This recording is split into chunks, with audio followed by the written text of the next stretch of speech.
So you're probably wondering what I've been doing to scale my business smoothly without burning out. If you saw my first video, you saw how I completely built out my foundation of my detailing business. And if you haven't, I highly recommend you watch that video first. But since that video, this is exactly what I've been doing the past week to keep the ball rolling before I start my client flow and my acquisition channels. Number one, I locked in my pricing. So I thought I was gonna do something where I was like, one core price, they don't have an option, it's just a full detail, and depending on their car size, it changes. But then I thought, what if someone wants a cheaper option? But I don't want to charge less. So what I'm gonna do is anchor high. So instead of having a package that's less money, I'm gonna have a package that's more money, so the original prices I wanted to charge seem like a great deal. So I added in prices based on the vehicle size at a higher detail. So I used to just have the fanatical detail. It was $299 for a sedan, $349 for an SUV or mid-size SUV, and then $399 for a large SUV, 3 rows, or a truck. So what I did was add a fanatical luxury detail. So those prices are gonna start for the sedan at $449, then $499 for the mid-size, and then $549 for the large SUV or truck.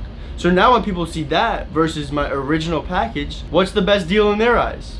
The fanatical detail, the original package I wanted to charge. So guys, this is an important lesson about anchoring prices. Value could always go up, price can always go down. So you always want to stack as much value as possible and anchor the prices high. Because if someone's uncomfortable with paying a certain amount for a detail, you can always say, look, I'll take $50 off, and then they think they're getting an insane deal because the value is so high and they're getting a discount on that. So when you're making your own prices, don't lower them, stack it with value and make them more expensive. Right when I finished that, I hit up 2 of my old clients and I said, hey, I'm back detailing, I'd love to get you on the schedule. 2 of them said, cool, let's do it. I sent them my new packages that we just spoke about. They told me which one they wanted and I swung by.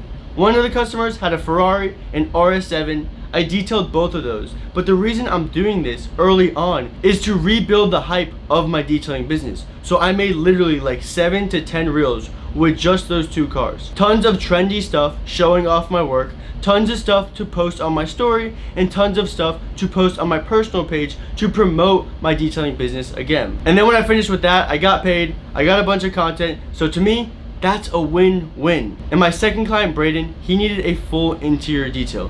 He hasn't had it cleaned since he bought it. Wasn't that bad, but to me, it was kind of like a disaster detail. I charged him $179 for the full interior detail and made it look brand new again. And what do you think I did? I made a ton of content. I made 3 reels from the 1 interior detail to once again hype up my Instagram page and detailing company. Then for the next 2 days, I was editing and posting all of the content, and I also was finalizing the back end of my business. So my website pages were mainly done, but the booking process wasn't finalized. So what I did was go in there, make sure it was as smooth as possible, because the last thing you want on your booking pages is to cause a lot of friction. You don't want it to be confusing, hard to do, or they're gonna swipe out and call the next detailer. So I made sure it's a super simple process where they click what their vehicle size is, then after that page, they click what package they're looking for, whether it's interior and exterior, interior only, or exterior only. And then once they click that, they have 3 options to pick, rather than having one book page where it's all 16 packages and they're like, holy crap, and they go to the next detailer. You don't want to cause a lot of friction on your booking pages or at all. When you're on the phone with the client, make it as smooth as possible. When you cause less friction, you will scale smoothly and efficiently because you'll get more bookings and you'll be easier to understand, so you will get the business, and those people will tell people it's really easy to book with this guy. He's really talented, he does a great job, and your word of mouth will start to be engineered. Then I started finalizing my business phone number automation, so I made sure everything was in line and had my slang, how I talk. So when I automate text to my clients, they instantly know, okay, ding, this is Alex. Okay, this sounds like Alex, and everything's congruent. You don't want your automations to sound like a robot, and then when you talk to a client, you sound like you. You want it all to sound the same. That's how automations actually become efficient, because they don't sound robotic and people appreciate it more. Along with that, I set up a retention pipeline. So every time I finish a detail, it will automatically send them a review request. After the review request, it will send them a 7-day checkup saying, hey, I hope everything went well. Did you enjoy the detail? If anything's not 100% perfect, please let me know.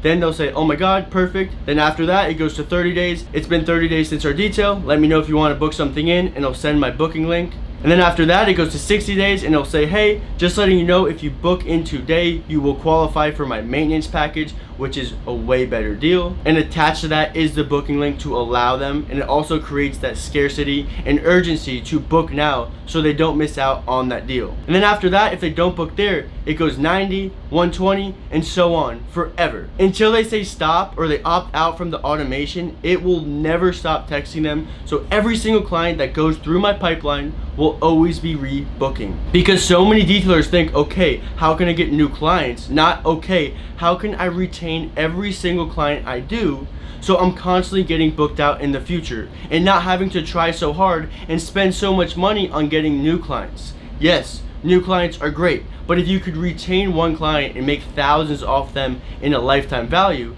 that is more important than getting tons of new clients and only doing their cars once or twice. The next thing I did was set up my LLC to 1, make it a real business, and 2, be protected. God forbid anything happens. If you don't have an LLC, you're really not running a business properly. You're running a side hustle. Your business isn't official. And it is really easy to get an LLC. It will 1, protect you, God forbid anything happens, and 2, allow you to have your own business bank account, your books, and so much more. Once I set that up, I got my EIN number the same day. If you don't know what that is, it's a tax number to open a business bank account. I did that, and then I set up my Stripe account to process payments. Because Stripe integrates with anything. I can now take card, credit, bank account, PayPal, Cash App Pay, Apple Pay, and there's even buy now, pay later features where I can sell high ticket coatings, $2,000, $3,000, $4,000, and allow customers to use a financing options where they only pay a few $100s a month over a year's span. And those buy now, pay later features could increase my bookings up to 33% for those high ticket jobs. Then moving on to my Google page. It took 5 days to get verified. Once it was verified, I then started stacking reviews, because this is so important. People are constantly looking up car detailing near me, your city car detailing. And if you don't have reviews, credibility, and you're not ranked on the top, you're cooked. Your competitors are going to eat up all of your leads. So I've been optimizing it and sending my review link to all of my past customers to write honest reviews. And you want to have a really good relationship with Google, so don't break the rules. And last but not least, I've been putting together SOPs, other known as standard operating procedures.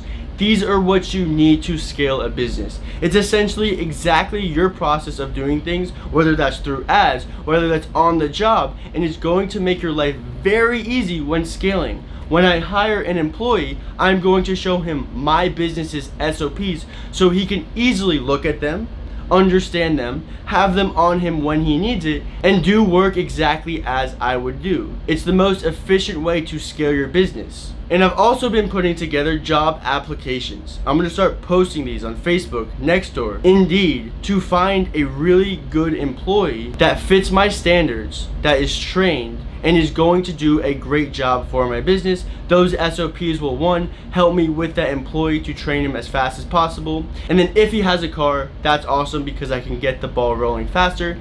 If not, I will be buying a van as soon as possible to make my business even more scalable. So with all that being said, I made around $400 off of 2 details so far, and I'm still in the very early stages of my detailing business, but soon enough, my next stages will be the client flow, where I start running my client acquisition channels, ads, and so much more to bring in tons of business to book out my employee and slam my schedule. Then I will be making passive income because basically I'm not going to be doing that much work. My employee will be, because remember, you want to work smarter, not harder. So if you haven't seen my first video, go ahead and watch that. Like, subscribe, and comment on this video, and I'll see you guys in the next episode.